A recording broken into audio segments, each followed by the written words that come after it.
Pour moi, il y a deux façons de concevoir le concert en musique classique ou contemporaine.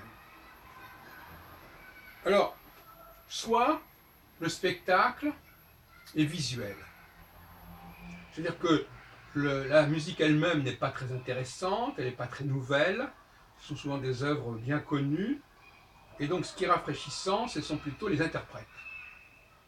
Les interprètes, là par exemple, je suis une série un festival de quatuor à l'église Saint-Vincent-de-Paul, à Paris 10e, et c'est très rafraîchissant de voir ces jeunes gens jouer donc du violon, du violoncelle, de l'alto, etc. Et donc le spectacle est plus dans la dynamique visuelle des archers, dans les visages que l'on voit si on est proche de la scène, que dans les œuvres elles-mêmes qui sont bien connues et surtout qui, de par leur diversité même au sein d'un même récital,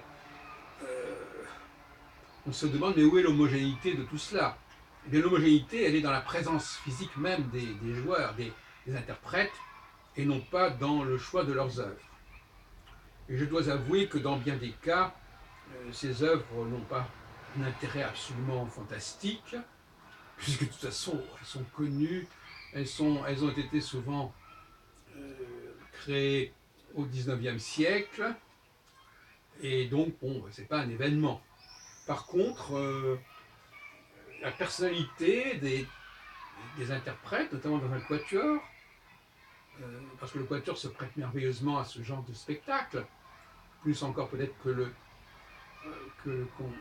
l'orchestre, où on ne voit pas forcément les relations entre les interprètes, ou le solo, où il a effectivement la relation, elle n'existe pas non plus, mais le quatuor c'est parfait, la sonate aussi d'ailleurs, même le trio. C'est une formule intermédiaire entre le solo et l'orchestre. Alors l'autre catégorie de prestations musicales m'intéresse davantage, c'est celle de celui qui crée, qui présente sa musique à lui, donc il y a une homogénéité musicale qui n'existe pas dans le cas de figure précédent, et à ce moment-là, ce n'est plus le spectacle visuel qui est marquant, mais la musique elle-même, qui reprend tous ses droits. Et voilà, donc il est clair que moi, en ce qui me concerne, quand je joue, je préfère qu'on s'intéresse à ma musique plutôt qu'à mon profil. Donc, voyez-vous, ce sont donc deux genres un peu différents. Le genre éclectique, mais avec une formation qui joue toutes les œuvres. Et donc les œuvres ne sont pas forcément très caractéristiques de la formation, puisque la formation joue à peu près n'importe quoi.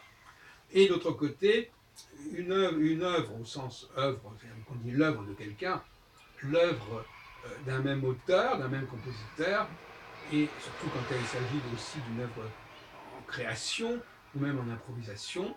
Et là, on a quelque chose de beaucoup plus vivant et authentique sur le plan musical, et donc qui peut faire oublier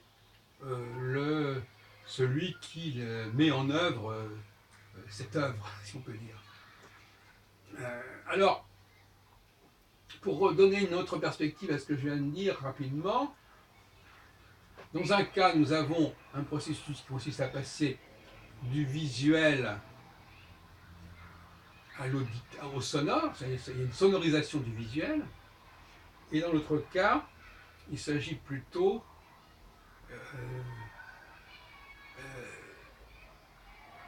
d'une visualisation du sonore, si on peut dire.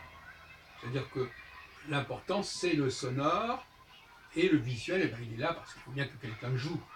Et ce n'est pas tellement important. De même dans notre cas, ce qui est important, c'est le visuel, et puis il faut bien que les gens jouent quelque chose. Et donc là, nous avons là deux genres.